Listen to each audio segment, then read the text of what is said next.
블랙록이 비트코인을 사고 있어요. 피델리티도 사고 있고, 모건 스탠리도 고객 계좌에 비트코인 노출을 허용했어요.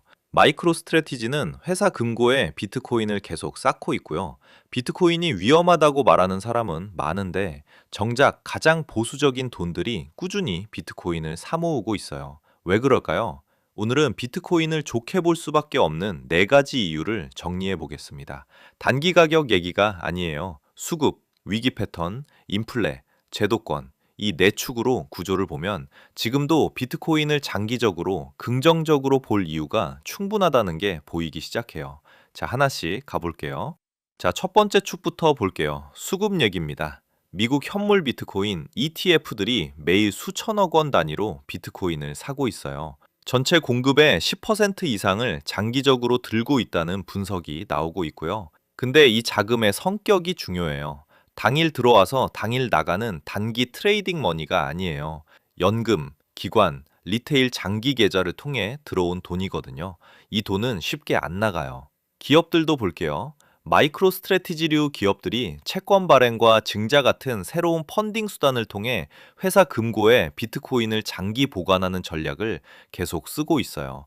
이 기업들은 비트코인을 팔아서 현금을 만들고 끝내는 게 아니에요. 영구 재무자산처럼 계속 쌓아가는 방향으로 움직이고 있어요. 이제 공급 구조를 볼게요. 비트코인 총 발행량은 2,100만 개예요. 이미 대부분 채굴됐고 반감기 구조 때문에 연간 신규 공급이 계속 줄어들고 있어요. 여기에 ETF, 기업, 장기 홀더가 공급의 상당 부분을 잠그면요. 시장에 실제로 돌아다니는 비트코인 수량이 시간이 갈수록 줄어드는 그림이 만들어지거든요. 비율을 들어볼게요. 아파트 단지에서 전체 세대 중 절반이 장기 임대로 묶여 있으면 나머지 절반을 두고 경쟁이 심해지는 것과 비슷한 구조예요. 메시지는 이거예요. 비트코인은 한정된 공급에 늘어나는 장기 매수자 구조를 가진 몇 안 되는 자산이에요. 수급이라는 면에서 보면 해가 갈수록 환경이 나빠지는 자산이 아니라 점점 좋아지는 자산에 가깝습니다. 자, 두 번째 축으로 넘어가 볼게요. 위기 국면에서 비트코인이 어떻게 움직이는지 봐야 해요. 터키 리라가 폭락했을 때, 아르헨티나 페소가 무너졌을 때, 이란 리알이 제재로 쪼그라들었을 때, 사람들이 어떻게 했냐면요. 자국 통화를 들고 있으면 녹아내리니까 달러, 금, 비트코인으로 자산을 옮겼어요.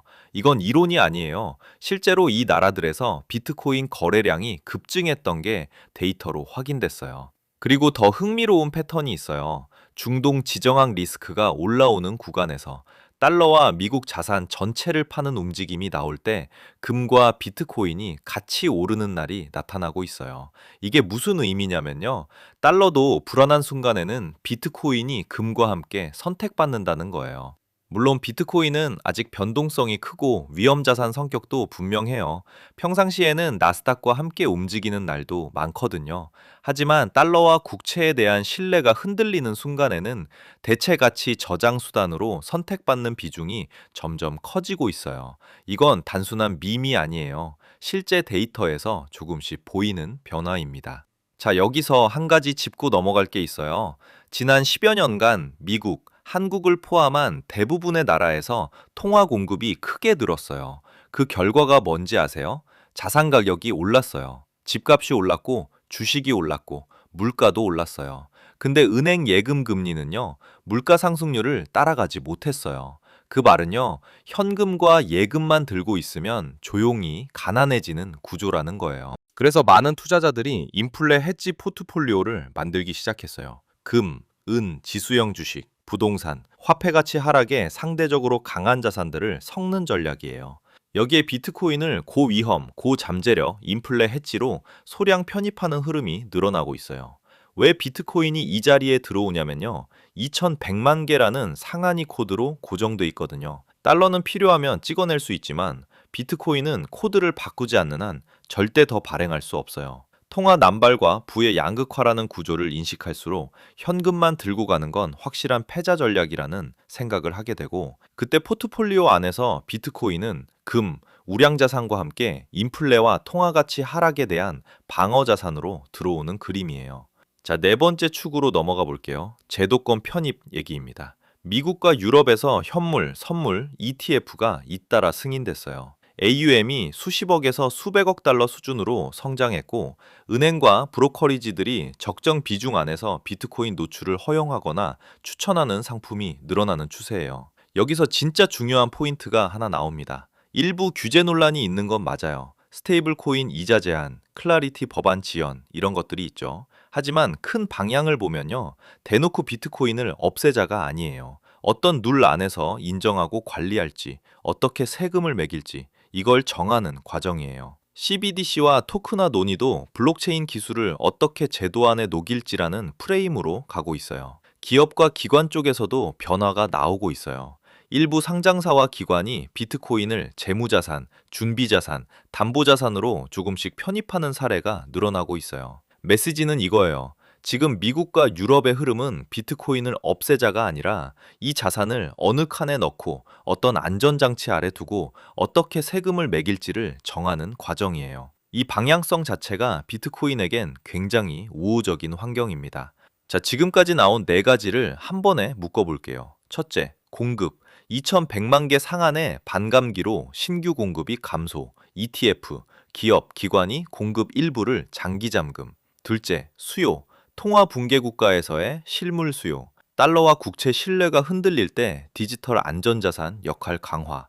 셋째, 매크로. 통화 남발, 부채, 인플레 구조 때문에 인플레 해지 포트폴리오의 자연스러운 한 축으로 편입. 넷째, 규제. 금지가 아니라 편입, 관리, 과세 방향으로 진화 중. 이 네 가지를 한 번에 놓고 보면요. 비트코인을 좋게 보는 게 단순 유행이나 밈이 아니에요. 현재 시스템에 대한 자연스러운 대응이라는 게 보여요. 여기서 솔직하게 얘기할게요. 비트코인은 여전히 변동성이 커요. CPI 발표 하나에 10% 빠지고 ETF 뉴스 하나에 10% 올라요. 단기 타이밍을 맞추는 건 거의 불가능에 가깝거든요. 하지만 방향은 달라요. 수급 개선, 디지털 안전자산 성격 강화, 인플레 해지 수요 증가, 제도권 편입 진행.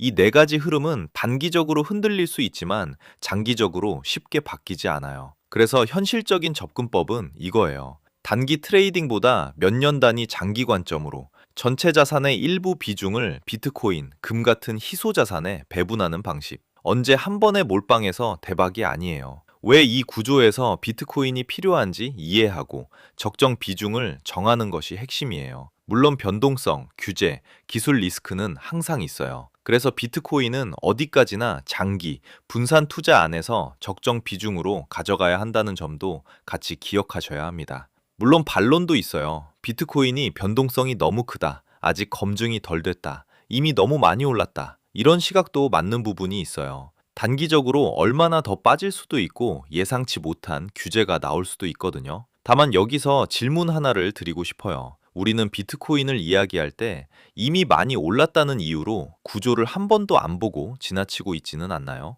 정말 중요한 건요. 수급, 위기 패턴, 인플레, 규제 방향, 이 네 축이 어떻게 맞물리고 있는지인데 이 구조를 한 번이라도 진지하게 살펴본 적이 있는지 스스로에게 묻고 싶습니다. 오늘 내용 세 줄로만 정리해 볼게요. 첫째, 비트코인은 2100만 개 상한과 반감기 구조 위에서 이 TF, 기업, 기관이 공급을 장기 잠그는 수급 개선 자산이에요. 둘째, 토마와 국채 신뢰가 흔들릴수록 금과 함께 디지털 대체 가치 저장 수단과 인플레 해지로서의 존재감이 커지고 있어요. 셋째, 규제는 없애자가 아니라 어떤 룰 안에서 인정하고 관리할지로 진화 중이고 이 네 가지 축이 겹치기 때문에 지금도 비트코인을 장기적으로 좋게 볼 이유가 충분합니다. 그래서 저는요, 비트코인을 보실 때 네 가지를 꼭 같이 보셨으면 좋겠습니다. 첫째, 공급은 2100만 개로 고정돼 있고 반감기 때문에 신규 공급은 갈수록 줄어들어요. 그런데 이 TF, 기업, 기관들은 이걸 장기 자산으로 잠그고 있어요.